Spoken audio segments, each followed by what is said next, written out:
Profesor, buenos días, ¿cómo está? Queremos agradecerle primero por darle entrevista al diario Depor. Para comenzar y romper un poquito el hielo, ¿cómo prefiere que lo llamemos? ¿Tigre, flaco, Richard, profe? Que usted se sienta cómoda, ¿Usted cómo se siente más cómodo? no tengo problema. Alguna vez, bueno, aquí se le conoce un poco más como el tigre Gareca, pero alguna vez leí una entrevista que dio hace ya regular años al el gráfico y usted aseguraba que se sentía mucho más cómodo diciendo el flaco. Y me parece un poco curioso porque la mayoría de sus amigos lo llaman el flaco, pero acá lo conocemos tigre. ¿Cómo se dan estos dos apodos? No, bueno, flaco porque toda la vida fui flaco. Y es algo muy normal allá en Argentina que, viste, a las personas delgadas le digan flaco.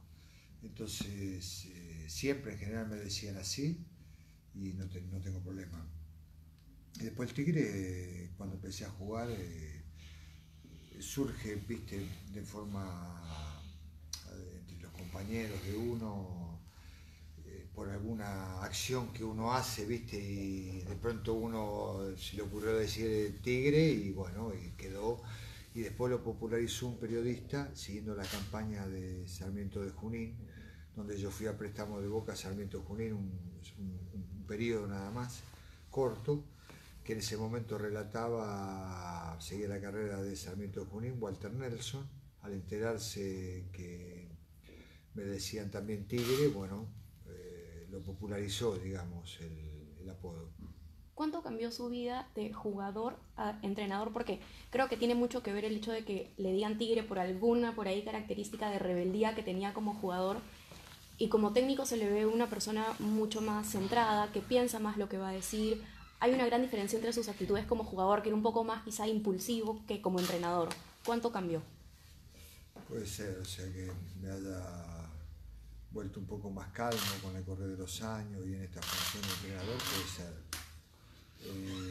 Bueno, cambió el hecho de las etapas de jugador a entrenador son totalmente diferentes, ¿no? O sea, uno como jugador piensa en uno mismo, en tratar de desarrollar lo mejor que tiene y siempre quiere jugar. Y como entrenador, uno ya tiene un plantel, tiene que pensar por 25, 30 jugadores, o sea que es algo totalmente diferente. La visión del fútbol es lo mismo, pero la visión cambia totalmente. Así que respecto a eso puede ser que, o sea, que con el correr de los años uno en esta nueva función de entrenador uno se vuelva mucho más analítico de la situación. Profe, ¿cuánto le ha cambiado la vida después de haber jugado el Mundial? Me imagino que no es lo mismo el Gareca técnico con la ilusión de un país de llegar a un Mundial y después de jugarlo y con lo que consiguió. ¿Cuánto le ha cambiado la vida esto? Bueno, la verdad que en ese aspecto son acontecimientos que pienso que si uno lo sabe capitalizar puede mejorarlo, depende cómo uno lo lleve. O sea, yo creo que las experiencias y los acontecimientos que uno vive, si uno lo toma como un aprendizaje y para que a uno lo pueda fortalecer en muchas cosas, me parece que es muy bueno en ese aspecto. O sea que, y referente a, en realidad cambiar no me debería cambiar en nada, o sea, al contrario, me debería potenciar a todos nosotros, al equipo, a los jugadores, a todos, nos debería hacer crecer si entendemos que es un paso importante. Entonces creo que eso es bueno. Ahora, si nos confundimos, si uno cree que ya alcanzó lo que todo el mundo desea eh, y no le da la dirección adecuada, posiblemente todo quede, posiblemente sea peor, ¿no? O sea, cuando a veces uno se confunde respecto a, empieza a perder humildad, empieza a perder determinadas cuestiones que hacen el crecimiento, que forma parte del crecimiento de un profesional, entonces me parece que termina no siendo productivo. Así que en eso estamos parados nosotros en estos momentos. El gran desafío nuestro es tratar de capitalizar todo lo que la eliminatoria, la experiencia que tenemos de la eliminatoria, la experiencia que tenemos del Mundial, y poder ir creciendo como selección, como profesional. Parece que eso es lo que se viene ahora en lo inmediato. Lo que hemos visto en esta selección en especial, porque era una selección que venía con una mochila bien pesada en la espalda, por los 36 años sin ir al Mundial, le ha quitado el techo al equipo, ¿no? Este equipo ya no tiene límite ahorita. ¿Usted cómo lo ha sentido? ¿Cómo ha sentido a sus jugadores? Bueno, o sea, creo que nosotros podemos mejorar en la medida que nosotros, como vuelvo a reiterar, o sea, lo que nos llevó a un objetivo que fue un equipo muy humilde, un equipo muy solidario dentro del campo de juego, que se potencie cada vez más respecto a eso y que sea algo, una característica ya de la selección, ¿no? O sea, los muchachos que vengan, los mundialistas o todos aquellos jugadores que ya han vivido esta etapa, nos reinventemos permanentemente, o sea, arranquemos de cero permanentemente, o sea, porque uno la experiencia ya la tiene, las vivencias ya la tiene, pero lo importante es que siempre nos presentemos en cada partido y en todo como si fuera la primera vez, o sea, como si fuera que trabajemos ese entusiasmo y lo que se lleva a representar la camiseta de un país, de una selección como la de Perú, en la cual, bueno, o sea, yo creo que el logro más importante fue ese compromiso que uno tiene que tener para enfrentar y jugar un partido, ¿no? Me parece que en la medida que nosotros conservemos eso, o sea, no tenemos, como usted dice, un techo. Yo creo que podemos ir mejorando. Profe, ¿qué hubiera pasado si Perú no hubiera clasificado al Mundial? ¿Usted hubiera igual analizado la posibilidad de seguir al mando de la selección? ¿O el clasificar, el ir a un Mundial fue decisivo para su continuidad? Bueno, o sea, la verdad que desde el primer momento que asumimos, nos planteamos cuando nos vinieron a buscar por primera vez Juan Carlos, Oblitas y el presidente. El proyecto estaba más que nada para Qatar, pero para mí eran muchos años, o sea, no estoy acostumbrado a todo eso, estoy acostumbrado a ponerme metas que uno pueda alcanzar en forma inmediata, o sea, tratar de cumplirlas, porque ya extendiéndose demasiados años uno no sabe qué es lo que pasa, y más en de fútbol, porque el fútbol es permanentemente resultados y un trabajo, rendimiento. Si no hubiésemos clasificado hubiese sido difícil, sí, la verdad que hubiese sido difícil, más allá de que podríamos haber terminado bien y no haber clasificado, pero hubiese sido un golpe para nosotros porque teníamos mucha expectativa de poder clasificar. Siempre tuvimos convicción y fe de poder hacerlo, porque entendemos que tenemos muy buenos jugadores, jugadores importantes, somos una selección importante. El jugador peruano es un jugador deseado, por lo menos para nosotros, por las virtudes que tiene, por su característica. Entonces, si hubiese sido un golpe para nosotros. Profe, le costó, hablemos de la eliminatoria. Hubieron dos etapas bien marcadas. La primera hasta la Copa América, el centenario, que fue la que le dio el impulso a Perú, ¿no? Esa etapa primera fue difícil, el equipo no conseguía resultados y la presión se llevó a mayores. ¿En algún momento pasó por la cabeza de usted analizar la posibilidad de dejar el cargo? Porque no solamente era el prestigio de Gareca, sino también era el peso que tenían los jugadores si no alcanzaban y todo se venía a mayor. Pasó por su mente. ¿Qué pasó en toda esa etapa de la primera? Porque ahí en adelante hablamos de la clasificación y todo eso. Sí, no, nunca pasó por mi mente dejar el cargo. No pasa, o sea, más allá de los imponderables, la exigencia y el malestar del ambiente que se pueda llegar a presentar, entendemos que el trabajo del entrenador, independientemente de la necesidad y las urgencias que se necesiten o que sucedan, siempre hay cosas por dejar, hay cosas que uno puede dejar. Entonces, y siempre uno está a tiempo de poder enderezar las cosas o todo lo malo que se vivió, todo lo acontecido en cuanto a resultados que no se daban. Siempre uno puede tener la posibilidad en el fútbol de torcer, de enderezar todo, encaminar el equipo. Y siempre tuvimos esa fe, o sea, de poder... nosotros habíamos tomado algunas decisiones equivocadas al principio, entonces contemplábamos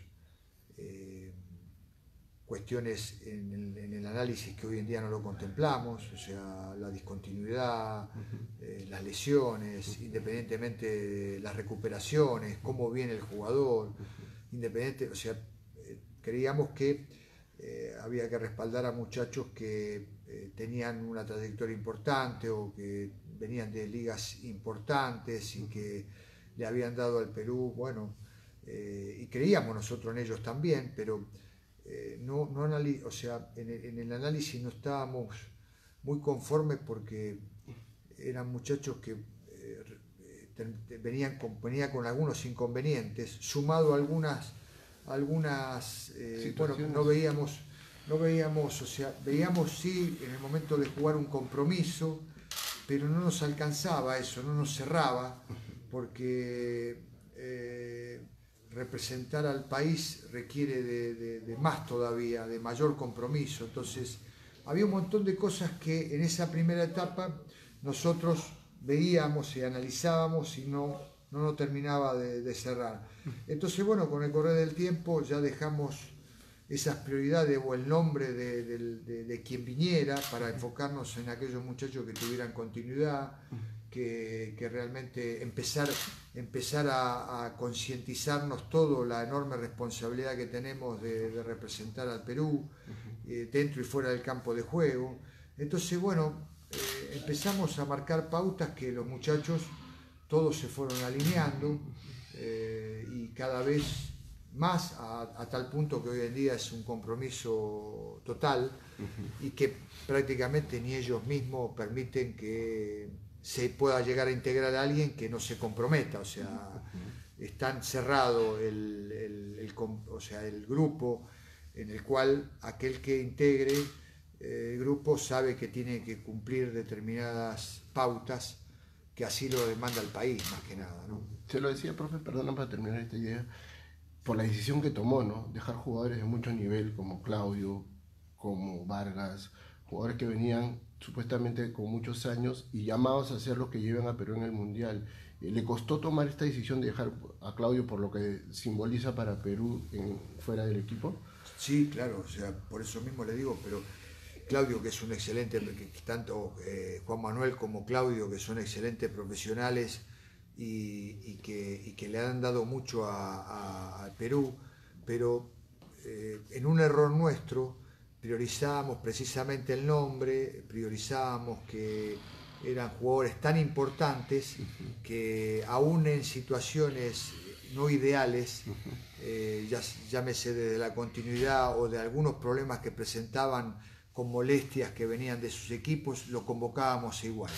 Entonces a partir de ahí ya dejamos todo eso de lado para enfocarnos directamente, independientemente de la situación que esté, si jueguen en el medio local o donde jugara el jugador, empezamos a enfocarnos en buenos jugadores de fútbol, pero que tengan continuidad y que no vengan con problemas, con inconvenientes. Entonces a partir de ahí ya lógicamente que fueron cambiando muchas cosas, pero vuelvo a reiterar que no tienen los nombres que usted citamos, son jugadores muy profesionales que no tenemos nada que decir, al contrario agradecerles, simplemente que bueno, veíamos falta de continuidad, en sus respectivos equipos y con algunos problemas y eso nos limitaba a nosotros como equipo, ¿no? Correcto. ¿Qué es lo que le falta a Raúl Ruiz Díaz para ser el 9 de la selección en un futuro?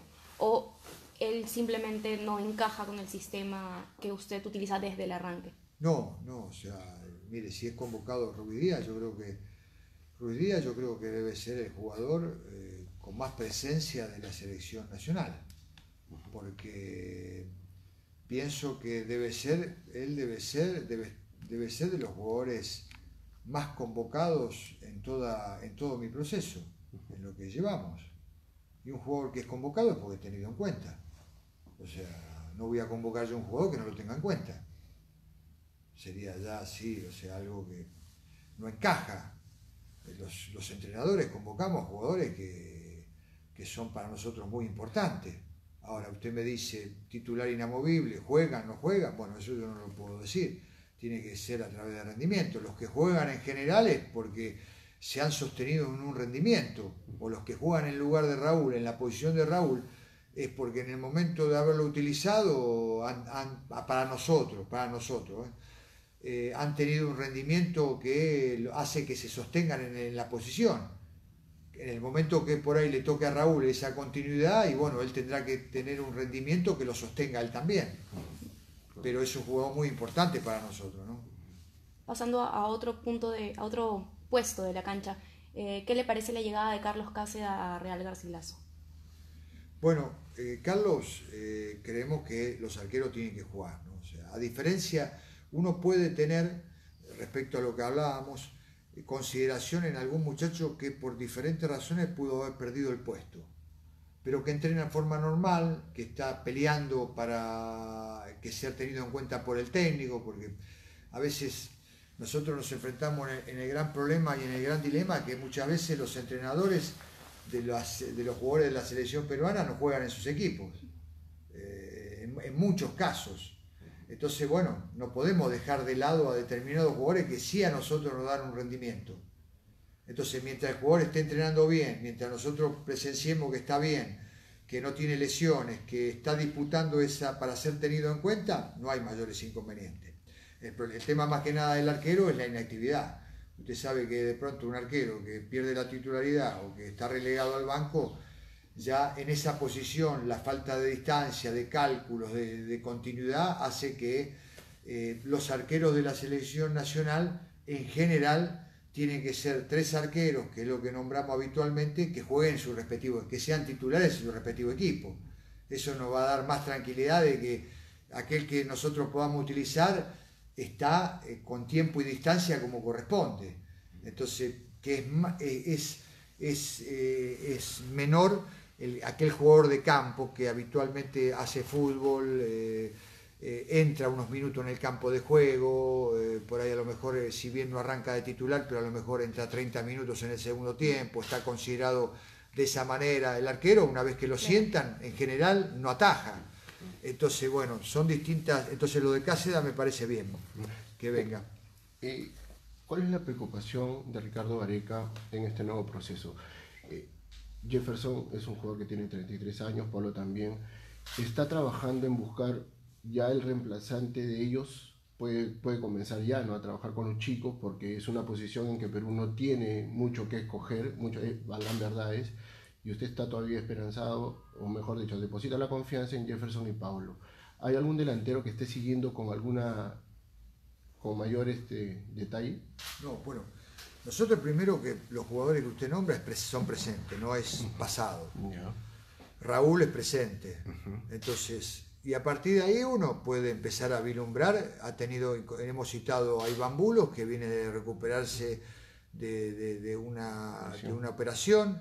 Entonces, Zúcar, que no está jugando. Siempre estamos viendo nosotros la posibilidad. En un momento fue Diego Mayora, que lo tuvimos. Siempre estamos viendo la posibilidad permanentemente de vislumbrar y ver, y entendemos que en el lapso de estos 3 años van a seguir apareciendo talentos jóvenes. Siempre nosotros, a lo largo de que comenzamos la eliminatoria, cuando nos hicimos cargo de la selección, eran unos determinados jugadores, y cuando terminamos el periodo o el mundial, eran jugadores totalmente diferentes a lo que nosotros comenzamos. Bueno, y en este caso se puede dar también algo muy parecido.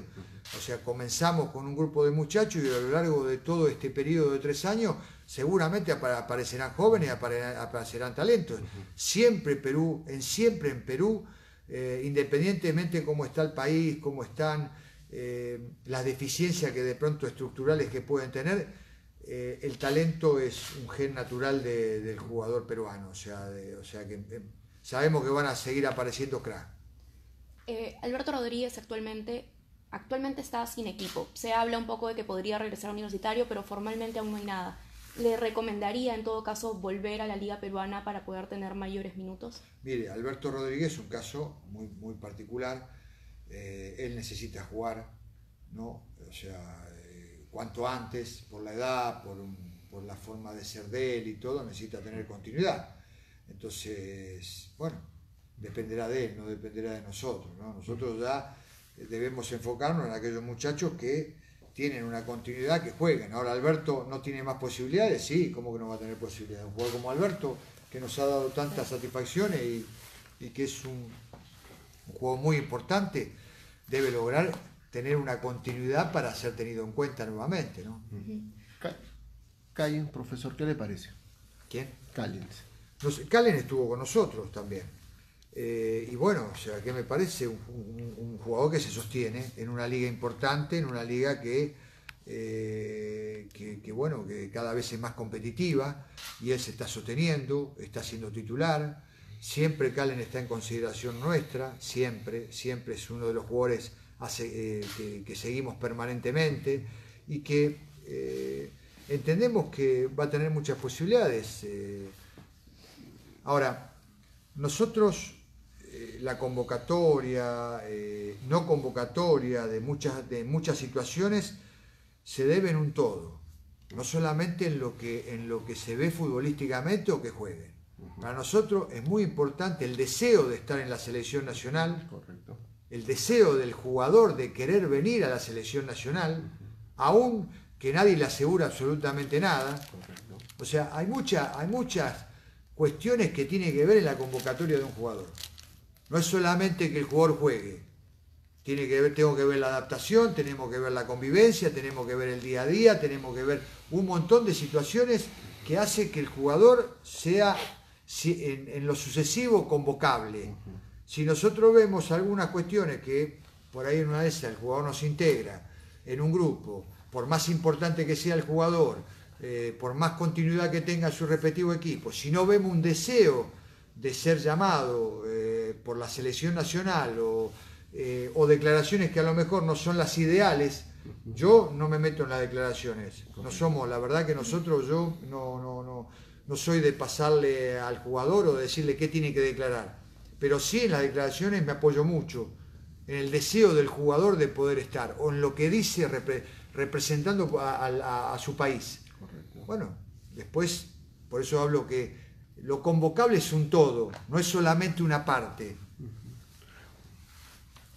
Profesor, queríamos agradecerle la entrevista para el Diario D, porque ha sido además transmitida por